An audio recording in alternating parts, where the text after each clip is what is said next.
Hiya, Margie. Well, it's about time you showed up. What took you so long? Oh, I had a little business with the government. Okay, so I had to stop by the unemployment office and pick up my check. Your last one, Freddie. I've got it all figured out. You'll never have to go there again. But, Margie... We've got to rehearse it before Dad gets home. Rehearse? What are you talking about? Here, I've got it all written out for you. Now read it as though you meant it. Mr. Albright, I want a job in your office, and this time I won't take no for an answer. You mean... The minute he comes through that door. But first we'll run through it a couple of times. Now, I'll pretend I'm Dad just getting home from the office. You ready? Ready. What? You here again? Mr. Albright, I want a job in your office, and this time I won't take no... Margie, I can't do it. He'll kill me right on the spot. Sometimes I think my father's right. You just don't have any get up and go. Heck, I haven't. Every time your father walks in, I get up and go. Okay, now let's try it again. And this time, put some life into it. Shove me down in the chair. Raise your voice. Any questions? Just one. What? Can't we forget it? All right, Mr. Albright, go on out and come in again. You ready? Ready. What? You here again? I want a job in your office, and I won't take no for an answer. Wilson, I warn you. I said shut up. Wonderful, Freddie, wonderful. Gee, I guess I can be forceful. He'll really be impressed. I'll even lay it on heavier than that.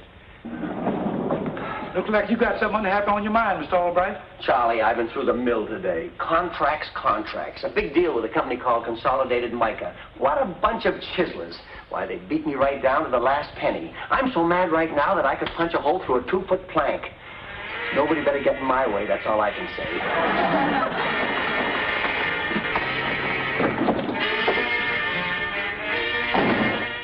Here he comes. Get ready.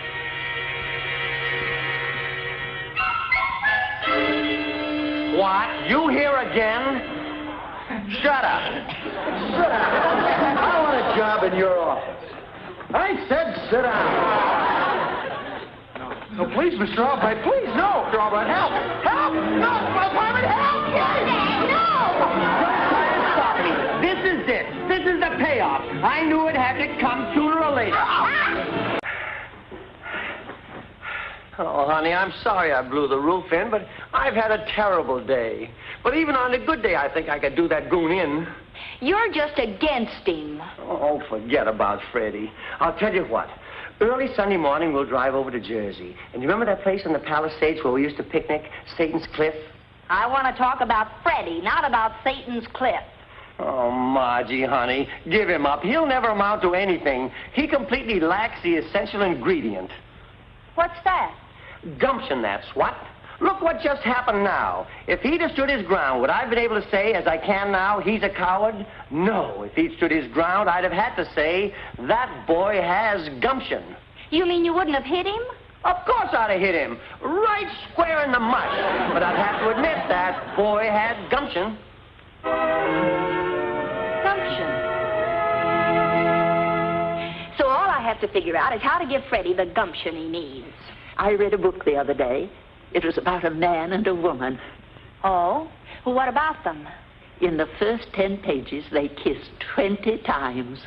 What's that got to do with gumption? Nothing.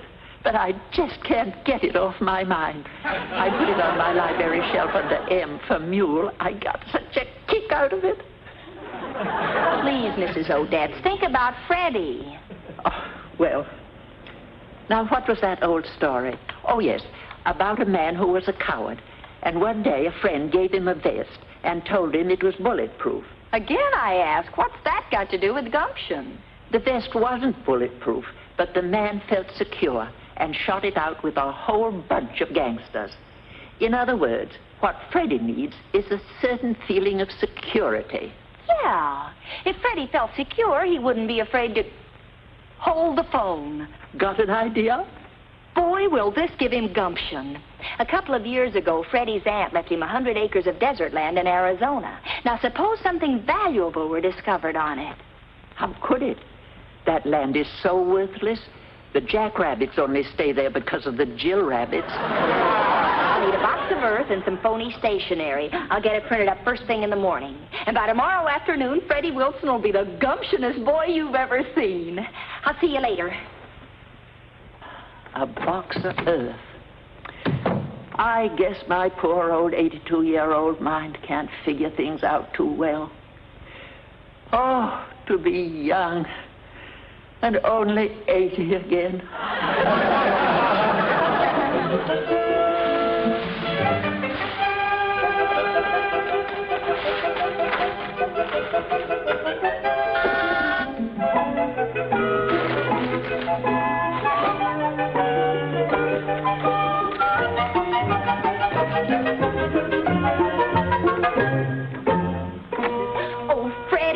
You hurried over. I've never heard you so excited on the phone before. What's up? This tells the story, but first I want you to see something. It came in the mail this morning. This is yours. Oh, Margie, you shouldn't have done it. Just what I've always wanted, a box of dirt. Is this what you called me about? Remember when your aunt left you that property in Arizona, and I told you ought to find out if it was worth anything? No, I don't remember that. Oh, don't you remember anything? Well, about a week ago, I decided to find out for you. That earth is from your land, and this is from an assayer I paid to check it for you. Read it. This is about my land? Dear Mr. Wilson, we would suggest you keep the following extremely confidential until you have expert advice as to proper procedure. We are sending sample of your topsoil. Same covers more than 50 of the 100 acres. This soil contains 47% top-grade uranium! Take it easy, Freddie. Don't get excited. 50 acres of uranium! I'm going to call the unemployment office and tell them what I think of them. No, Freddie. You've got to calm down and act sensibly. Yoo-hoo! Margie! Come on in, Mrs. Odette. Margie, do you realize what this means? I'm a trillionaire. I think I'll buy New York. Oh, I see you've told him the good news. Mrs. Odette, I've always wanted to do something nice for a sweet old lady. Is there anything you'd like? I'm not sweet and I'm not old. I'm so young, I help Boy Scouts across the street. Oh, he didn't mean anything, Mrs. Odette. I'll bet you could get a job in my father's office now. Your father's office? Who wants to work for a cheap little outfit like that? I think I'll buy up all the automobile factories in Detroit and make just one car, the Freddie. Then I think I'll buy my mother that island she's always liked, Bermuda. Freddie, you've got to calm down.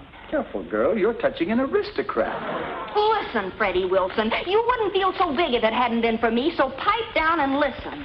The rich can afford to be understanding. What is it, child? Look, the letter said not to act until you get expert advice. So? And so how much money have you got to get that expert advice? 7 cents. You see, what you need is a job. You've got to have capital. Otherwise, somebody will steal you blind. You'll have to give it away before you have time to develop it. Gee, that's right. And Freddie, where's a better place to find out how big business operates than my father's office? Or are you still afraid of my father? Afraid of him? That poor guy? Huh. It might be amusing working with him. If I like it, I'll buy out the whole firm. Oh, and Freddie. Yeah? Whatever you do, don't let my father and Mr. Honeywell find out about the uranium. You know how clever they are in getting what they want. Don't you worry about a thing. Oh, almost forgot my uranium. You won't let them find out what's in it. Not a chance. See you later. So long, kid. Freddie, if I've ever seen a man with gumption, you're it. Gumption's my middle name. Well, did it work or did it work? He's as good as hired already.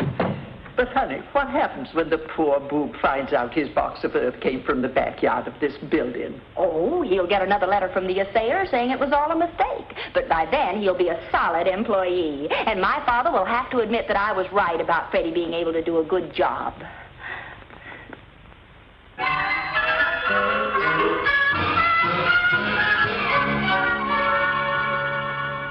Hey, I'm a boy. Oh, thanks, Mr. Honeywell.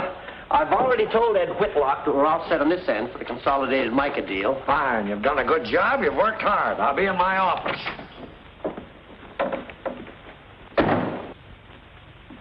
What do you want? Get up.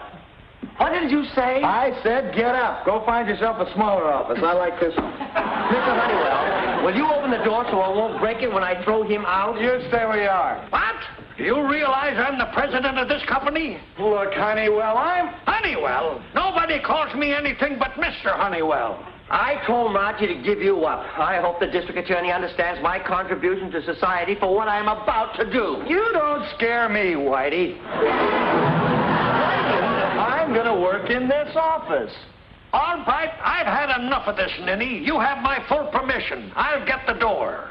Oh, you've asked for this for a long time, and now you're going to get it.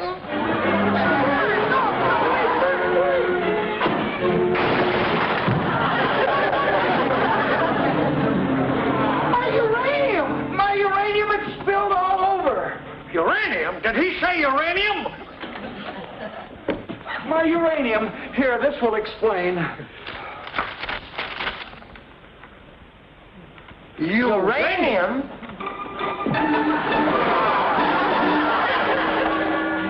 All right, don't waste a train of it. You wanted a job with us, son? You don't want me. Oh, now, whatever gave you that impression? You only like me now because I have 50 acres of uranium.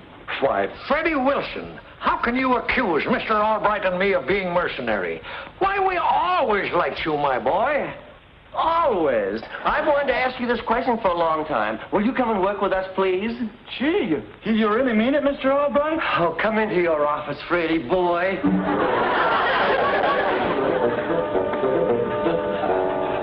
Oh, sit down, Freddie lad. And as you said, I'll take a smaller office. And the only thing that's important to Mr. Honeywell and me is that you're happy. Happy and with us. All right, that consolidated deal, we'll need that money. Oh, Betty. Yes? Betty, call Ed Whitlock in Philadelphia and tell him to hold off on that consolidated mica deal. Then phone the airlines and get 3 tickets for the nearest airport to Prescott, Arizona. Yeah. A deal like this uranium field is just the spot for that $200,000. Could be the biggest deal we've ever gotten in on. Might lead to millions. Hundreds of millions. Oh, Mr. Albright, I just remembered. I guess I kind of slipped up. I hope you won't give me away. Give you away on what, Freddie, my lad? It isn't too important, but I wouldn't want Margie to get sore. Margie? What's Margie got to do with this? Well, it's nothing, really, but I wouldn't want her to find out about it. You see, she didn't want me to tell you fellas. Understand, George? Vern? Freddie, did Margie have anything to do with this uranium discovery? Did she? Oh, boy, everything. Well, she wrote to the assayer. She got the package in my name. She advised me how to come down here and get this job so I'd have more money to get a better deal. Margie did everything. What do you think? I'm afraid to think at this point. As Margie says, now I've got gumption. Gumption? Is that the word she used? That's the very word, gumption. I'll tell you what, Freddie. I want you to take your first day with the firm off. Now, here's some money. Go someplace. Have a good time. But don't tell Margie that you told us anything about the uranium, and we won't tell her either. Vern, you've just made yourself a deal. See you tomorrow, George. Wait a minute. We'll keep that here in the safe. Oh, yeah, that's a good idea. See you later, fellas. So long, Freddie.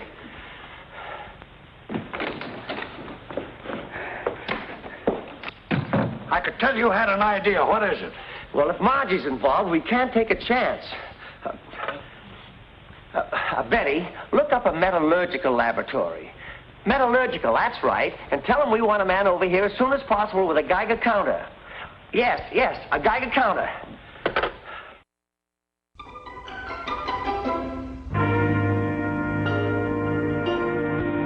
Nothing? Isn't radioactive at all? Sorry, gentlemen. Say, where did you ever get the idea that this stuff was hot? Well, we read a report from an assayer in Arizona. Yes, Betty? Thanks, Betty. Just as I expected. There's no such assayer's office. It's a pure, unadulterated phony all the way through. All right, you've got to do something about that daughter of yours. All I said was just one word, gumption. Hello? Put him on. Hello, Ed? You what? No, Ed. Put the money back in Consolidated Mica. Is there still time? Oh, wonderful. Do it right away. I'll explain later. But get that Consolidated Mica deal. We could have shot $200,000 away, and all on account of Margie. Oh, what am I going to do with that girl? Wait. Could you rig up one of these Geiger counters so that it would click anytime you wanted to? Why, yes, I suppose so, but... What's on your mind, Albright? Tonight, Mr. Honeywell, my little Margie is going to learn the lesson of her life. Dad? It sure is. You sure sound happy. Why shouldn't I be? I'm flying to Arizona the first thing tomorrow morning. Arizona? Arizona, big deal. And you'll never guess who our newest employee is. Freddie Wilson. He didn't mean to tell us, but he dropped his box of ore and, well, I can't tell you any more about it. I promised I wouldn't. Dad, you're flying to Arizona because of that? I'm not only flying to Arizona, but we pulled $200,000 out of a surefire deal to put in this thing that Freddie's concerned with. $200,000. Dad, I've got to tell you something. That earth isn't from Arizona. It's local dirt. I dug it myself from the backyard of this building. You what? Well, I was only trying to give Freddie some gumption. Margie, all right, I haven't spanked you since you were a little girl. Oh, what am I sore about? You mean you aren't mad? Oh, why should I be? But, Dad, that dirt, the report, I made it all up. It isn't radioactive at all. Margie Albright, do you think that two businessmen as smart as Mr. Honeywell and your old pappy wouldn't check before leaping into a deal as big as this? We called in a metallurgist, and his Geiger counter told us all we wanted to know. You mean the dirt in that box is... One of the richest strikes of uranium he'd ever heard of. Holy mackerel! Mr. Honeywell will be here any minute now with the man from Washington. The man from Washington? When you deal in anything as vital as uranium, you have to check with the government on anything connected with it. Why, when we called Washington and told them how high the count was, they dispatched a special plane with a government expert. We're rich! So, Pappy, little Margie always gets you in trouble with her ideas, huh? I'll have to admit it. You really did something wonderful this time.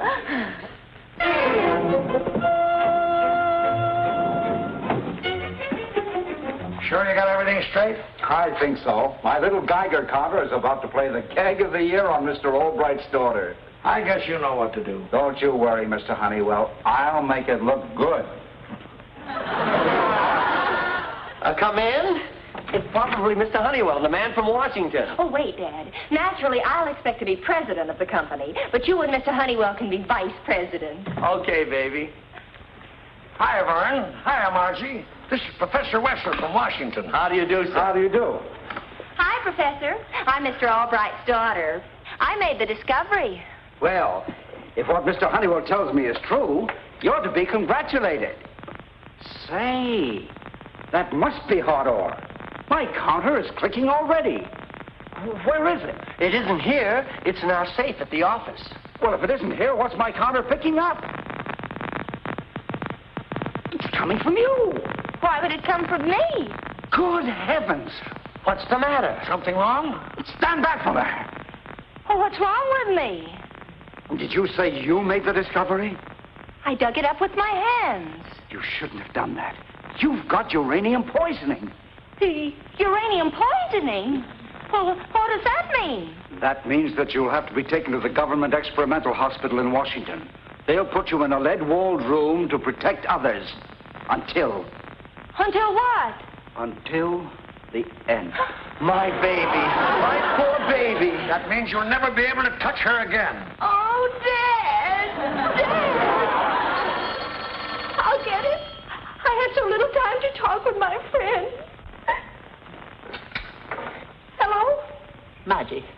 I've been sitting here trying to figure out what kind of a gag was Mr. Honeywell and that other man talking about playing on you a few minutes ago. You must have the wrong number. Oh, I see. You weren't onto the gag, but you are now. Oh. Oh, my baby, my poor baby. Don't touch her. I'll call Washington and arrange everything. I'll go and say goodbye to Mrs. Odette.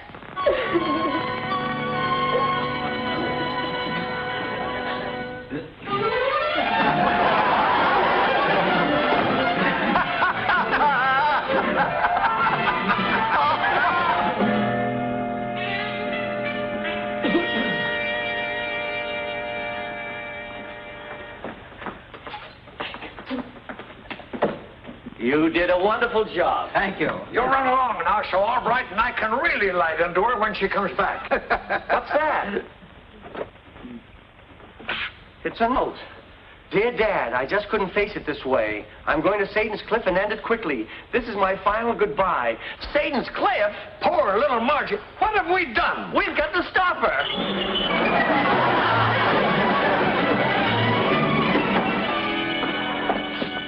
And now a little bonus for them.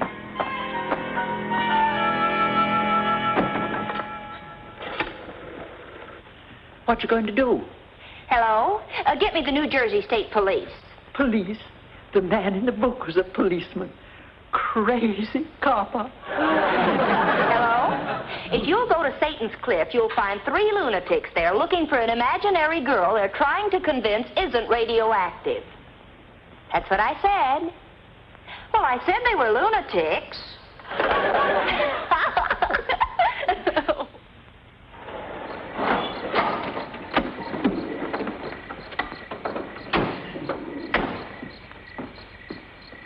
I think the girl on the phone was the lunatic. Margie! Yeah. Margie! Miss Albright, you're not radioactive! The girl wasn't wrong. We better get him. Now, wait a second. The poor guys aren't to blame. Let me handle this. In a case like this, a little psychology helps a lot. Now, come on. She only knew she isn't radioactive. Poor Margie. Poor little thing. Fellas, Oh, thank goodness, the police. Maybe it's not too late. Maybe you can stop her. the radioactive girl. Yes, only she isn't radioactive. We just made her think she was. Look, fellas, you don't have to worry any longer. The girl's safe. We just picked her up. You did? Yep, she's locked up all safe and sound. Now, you come along with us, and we'll take you to her. Oh, thanks a lot. Come on, fellas. We'll follow the policeman in my car. Oh, be our guest. We'll take you in our car. But we have Mr. Albright's car with us. Oh, don't worry about that. First thing tomorrow morning, we'll send a little pixies after it. Pixies? Come on, fellas. It's time to go Betty bye. Now, just a second. Take your hands off of me. Do you know who I am? Sure. You're Napoleon. Yeah. Yeah, up to the car and meet Josephine.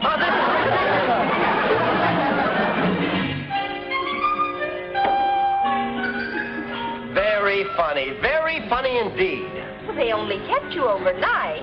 Now, you listen to me, young lady. If you ever do a thing like that again, Margie Albright. Morning, Margie, my girl. I told my tailor about my good luck, and he gave it to me on 100% credit. Did you tell the kid here about our little merger, Vern? Get out of here. But, Vern. Get out. But, Vern, you, me, George, my uranium. Go, Freddie, go on. Practically the richest man in the world, and he still throws me out. This place confuses me. It really does.